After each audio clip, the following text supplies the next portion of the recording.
Hello, welcome to our channel cook from Kerala. അപ്പോൾ ഇന്ന് നമുക്കൊരു പുതിയ വീഡിയോയിലേക്കാണ് വന്നിരിക്കുന്നത്. അപ്പം ഇന്ന് രാവിലെ തന്നെ നല്ലൊരു അടിപൊളി ചേനയാണ് കിട്ടിയിരിക്കുന്നത്. നമ്മുടെ വീട്ടുവളപ്പിൽ തന്നെ ഉണ്ടായ ഒരു ചേനയാണ്. അപ്പോൾ അത് വെച്ച് നമുക്ക് ആ ചേന ഒന്ന് പുഴുങ്ങിയെടുത്താലോ.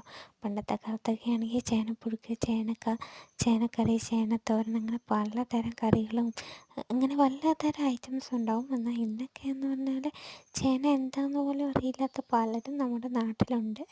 അപ്പോൾ ചേന നമുക്കൊന്ന് പുഴുങ്ങിയെടുക്കാം. അതുപോലെ തന്നെ ചേനയ്ക്ക് ഏറ്റവും കൂടുതൽ ഇഷ്ടപ്പെടുന്ന ഒന്നാണ് ചമ്മന്തി.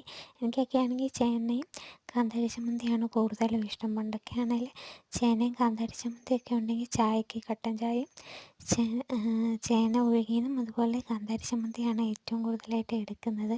അതുപോലെ കാച്ചിൽ, ചേമ്പ്, ചേന എന്നിവയൊക്കെ പുഴുങ്ങി അതിൻ്റെ കൂടെ ഈ ചമ്മന്തിയും കൂടി ഉണ്ടെങ്കിൽ അടിപൊളിയാണ്. അപ്പോൾ എൻ്റെ വീഡിയോസ് ഫുള്ളായിട്ട് കാണാൻ വേണ്ടി എൻ്റെ ചാനലൊന്ന് കയറി സബ്സ്ക്രൈബ് ചെയ്യുക, സപ്പോർട്ട് ചെയ്യുക.